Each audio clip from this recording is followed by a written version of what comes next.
Bismillahirrahmanirrahim. Assalamualaikum warahmatullahi wabarakatuh. Alhamdulillah wassalatu wassalamu ala rasulillah sayyidina wa maulana Muhammad ibn Abdillah. La haula wa la quwata illa billahil aliyil azim. Pemirsa Cahaya Hati dimanapun berada, kembali lagi saya bersama Abi Gifran. Dan kali ini Cahaya Hati Indonesia berada di Masjid Al-Muhajirin, yang insya Allah hadir tengah kita para guru-guru kita yang akan membagi ilmu dan kebaikan buat kita semua. Kali ini tema yang akan kita angkat yaitu Allah memberi harapan bagi orang beriman. Bu, ya. Sehat semuanya? Pak, ya. Kurang kompak nih Pak, ya. Sehat semuanya? Ya. Alhamdulillah. Insya Allah tema ini akan dibahas oleh guru kita yang alhamdulillah guru kita Ustadz Hilmi Firdausi sudah hadir di tengah kita semua. Assalamualaikum guru. Waalaikumsalam. Masya Allah, pakai kuning-kuning hijau sedikit tambah cerah ini guru. Alhamdulillah. Nah, siap guru, temanya Allah memberi harapan bagi orang yang beriman. Silahkan guru. Baik, izin Ustaz. Bismillahirrahmanirrahim. Assalamualaikum warahmatullahi wabarakatuh.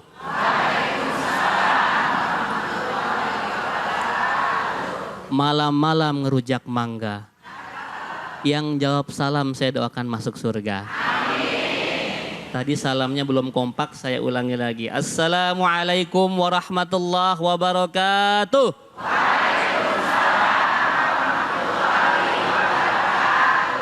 Alhamdulillah rabbil alamin. Alhamdulillahilladzi khalaqal mauta wal hayata liyabluwakum ayyukum ahsanu amala wa huwal azizul ghafur.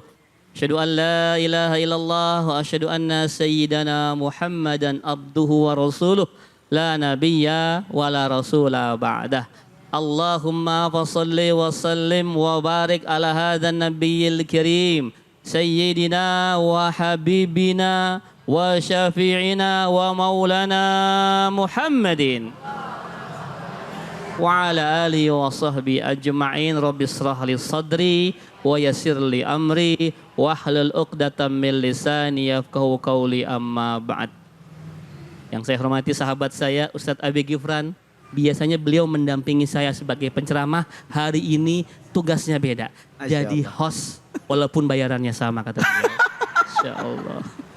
Bapak Ibu jamaah Masjid Al-Muhajirin, Perum Bojong, Depok Baru, betul? Ya, Kabupaten Bogor ya, insya Allah semua calon penghuni surga. Amin. Ibu-ibunya berseragam ya, ada yang hitam biru, black blue, ada yang hitam pink enggak? Itu jadi black pink ya.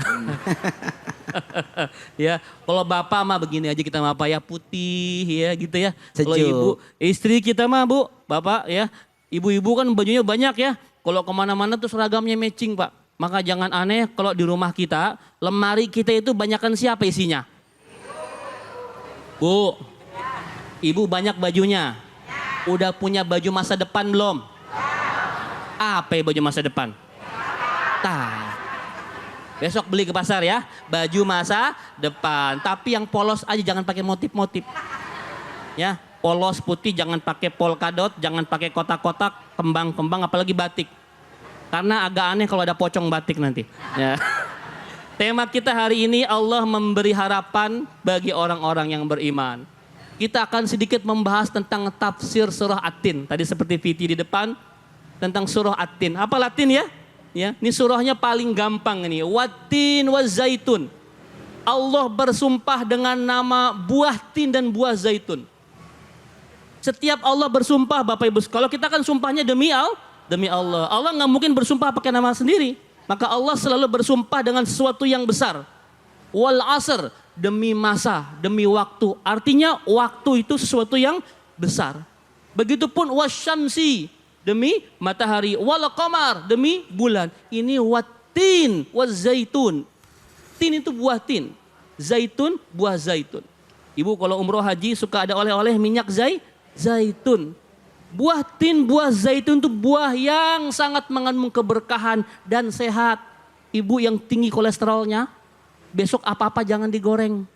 Gorengnya pakai minyak zaitun, tapi mahal harganya. Ya, ya. Buah tin, buah zaitun itu juga simbol, Bu. Kata para ulama mufassir, buah tin itu simbol dari Palestina, Bu.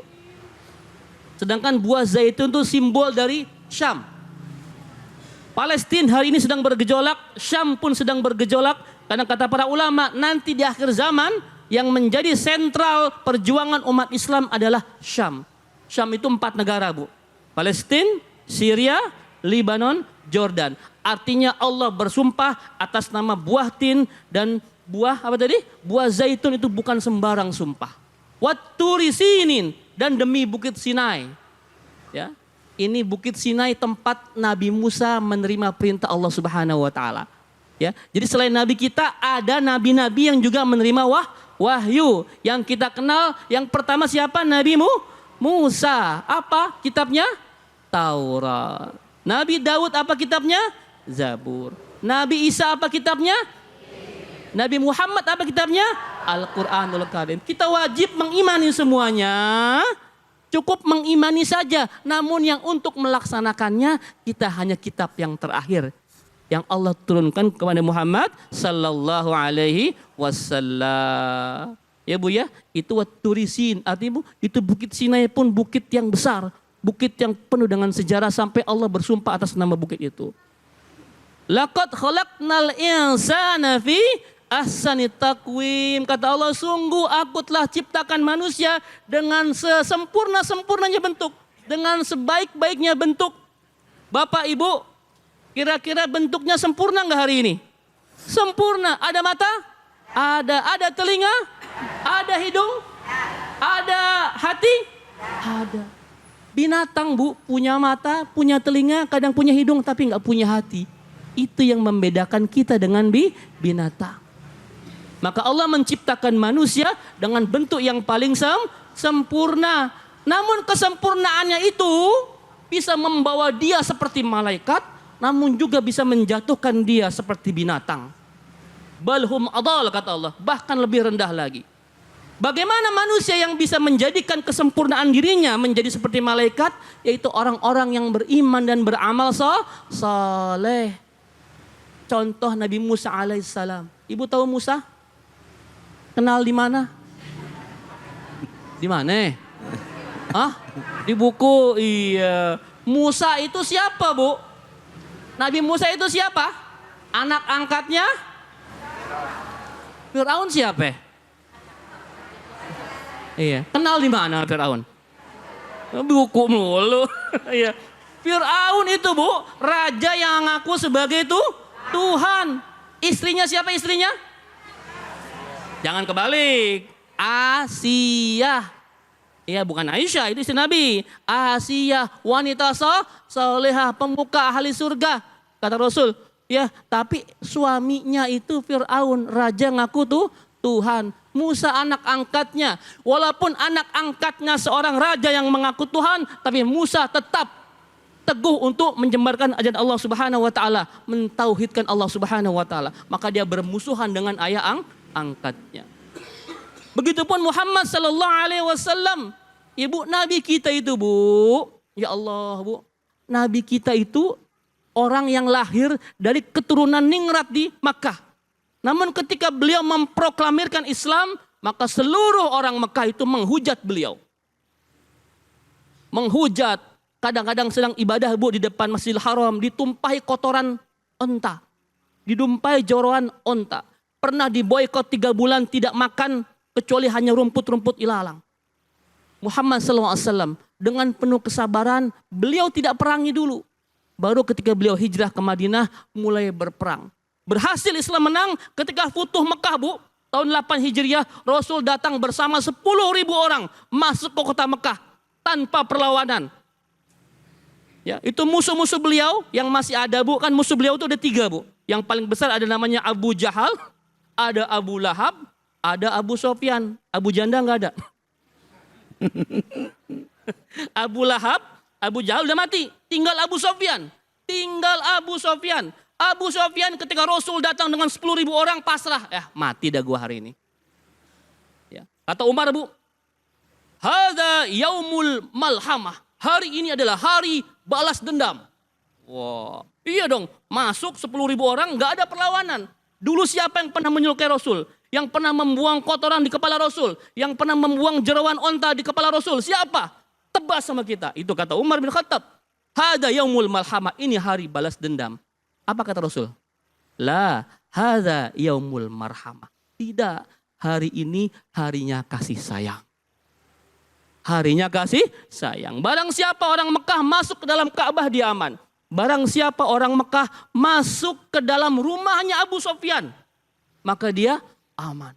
Abu Sofyan musuh besar Rasulullah. Tapi kata Rasul, barang siapa masuk ke rumah Abu Sofyan musuh besarku, dia aman. Dengan kemuliaan itu, akhirnya Abu Sofyan masuk Islam. Muhammad SAW, contoh seorang yang dengan imannya akhirnya menjadi manusia paling besar di muka bumi hari ini. Bapak Ibu sekalian, kesempurnaan diri kita, penciptaan kita, itu bisa membuat kita menjadi derajat yang sangat tinggi pun bisa menjatuhkan kita. Maka tugas kita hari ini dengan seluruh nikmat yang Allah berikan berupa kesempurnaan tubuh, jadikan amal soleh sebagai prioritas utama kita. Sebelum nanti kita menghadap Allah Subhanahu wa Ta'ala. Ada yang udah siap menghadap Allah? Siap belum, Bu? Nih ibu kan udah mukanya udah siap sih ya. Bapak, Masya Allah. Ya udah siap Pak. Ya. Masalahnya siap nggak siap. Israel kalau datang itu nanya ibu nggak, Bu, Pak, udah siap belum ketemu Allah? Nggak nanya. Siap nggak siap, tetap harus menghadap Allah Subhanahu wa Ta'ala. Maka tugas kita hari ini jangan mikirin gua kapan ya matinya. Jangan, kita pasti mati. Ibu duluan, saya belakangan nggak apa-apa, saya mah redo. Ya. Saya belakangan Bapak duluan, saya ikhlas Pak. Insya Allah ikhlas. Ya, insya Allah semua saya ikhlas. Ya. Kita nggak usah mikirin kapan kita mati. Yang perlu kita pikirin, bekal kita cukup apa enggak. Amal soleh kita cukup apa enggak. Amal kita Allah terima apa enggak. Ya, yang paling penting adalah berbekal dengan amal soleh. Kata Allah di Quran, wa tazawwadu fa inna khairaz zadi taqwa. Berbekalah kalian dengan sebaik-baik bekal, yaitu takwa. Semoga Allah Subhanahu wa Ta'ala menjadikan kita orang-orang yang beriman, beramal soleh, dan kelak nanti husnul khatimah. Amin. Ya Rabbal Alamin. Ya Rabbal Alamin. Masya Allah, tabarakallah. Terima kasih guru kita Ustadz Hilmi Firdausi yang telah memaparkan tuntas, lugas, dan begitu padat dengan banyak ilmu kebaikan buat kita semua. Sehingga mudah-mudahan dengan apa yang menjadi paparan beliau tadi, kita menjadi orang-orang yang selalu bersyukur kepada Allah dengan seluruh kenikmatan yang Allah sempurnakan dalam diri kita. Sehingga kesempurnaan fisik, kesempurnaan daripada fisik kita ini menjadikan kita bukan hanya sempurna fisik, tapi juga mulia di hadapan Allah Subhanahu wa Ta'ala. Amin ya Rabbal. Ada yang mau bertanya? Masya Allah banyak banget Ustaz. Tapi saya pilih cuma satu aja. Silakan yang paling depan. Masya Allah. Assalamualaikum warahmatullahi wabarakatuh. Waalaikumsalam warahmatullahi wabarakatuh. Izin Ustadz untuk bertanya. Katanya. Kata siapa? Katanya banyak yang berkata bahwa manusia melakukan kejahatan menjadikan dia rendah, apalagi di hadapan Allah. Ya. Pertanyaannya adalah kenapa masih banyak orang-orang yang melakukan kejahatan tapi bertambah kekayaannya dan bertambah lagi. Punten, nama saya Suyarti Asmat dari pengajian Masjid Al-Muhajirin. Terima kasih. Itu saja Ustadz, mohon pencerahannya. Wassalamualaikum warahmatullahi wabarakatuh. Waalaikumsalam warahmatullahi wabarakatuh. Masya Allah tabarakallah. Terima kasih Bu Suyanti Ahmad yang luar biasa. Pertanyaan ini menjadi relate dalam kehidupan yang akhir-akhir ini kita dengar sama-sama ya. Semoga dengan apa yang nanti dijelaskan oleh guru kita Ustadz Hilmi Firdausi membawa pencerahan buat kita. Silahkan guru. Iya, emang banyak ya Bu ya, orang gak pernah ibadah, rajin maksiat, malah makin kaya. Iya, makin banyak duitnya, rumahnya makin gede. Iya, Masya Allah, Ibu, Bapak. Saya mau tanya Bu, rezeki itu apa sih bentuknya? Ayo, rezeki itu duit, uang rezeki bukan? Kesehatan, anak soleh, suami setia, istri banyak. Rezeki katanya. Langsung tuh ada ngomelin tuh. Iya, Ya iya, iya. Allah. Mau langsung melengos semua. tak? Melengos semua. Oh, Nah, saya mau tanya, ibu bapak hadir di masjid, di majlis taklim, pengajian begini rezeki bukan? Ini yang jarang orang tahu. Dikira semua rezeki duit aja. Ibu-ibu gajinya naik suaminya rezeki Ustadz. Bonus rezeki Ustadz. Justru hadir di pengajian. Rajin tolabul ilmi, bapak 5 waktu ke masjid itu rezeki Pak. Yang kadang kita nggak hitung. Akhirnya rezeki kita selalu berorientasi pada dunia, dunia dan dunia. Maka ketika kita melihat orang gak pernah sholat, gak pernah ngaji, hobi maksiat. Kok bukan malah belangsak, malah makin tajir, malah makin kaya. Sampai dia bilang begini, Ustadz ngapain gue sholat tuh gue makin kaya gak pernah sholat.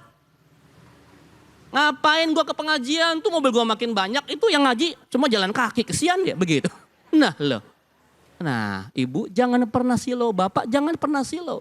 Sejatinya Allah Subhanahu wa Ta'ala itu sedang menghabiskan nikmatnya untuk manusia itu. Untuk apa? Untuk mengusirnya jauh-jauh. Kita mengenal dengan nama istijrat. Jebakan kenikmatan Allah agar manusia itu makin jauh dari Allah dan Allah sudah nggak mau lagi menyapa dia. Kenapa demikian? Allah udah benci sama dia, Bu. Allah udah nggak suka lagi sama dia. Dia sombong tuh, saya nggak sholat makin kaya. Saya maksiat kok makin kaya. Katanya makin rendah. Enggak, saya makin kaya kok. Akhirnya dia makin jauh. Analoginya begini Bu. Ibu, bapak kalau nyetir pernah dapat pengamen Pak? Pengamen. Kalau di Jakarta tuh banyak tuh ya. Di itu ya. Itu pengamen. Iya, iya. Ya, udah suara kagak enak. Iya. Kadang bagus, kadang ngebas. Gitu kan ya. Kadang om gitu. Serem gitu kan. Kalau kita nggak kasih, Iya. dia ketok-ketok Terus. kaca mobil kita ya. Iya. Akhirnya udah suaranya nggak enak, ganggu, ngetok-ngetok, nakutin. Kita kan buka kaca mobil, kita kasih dia 1.000, 2.000. Saya nanya, Bapak Ibu kalau ngasih duit itu karena suka sama tuh pengamen?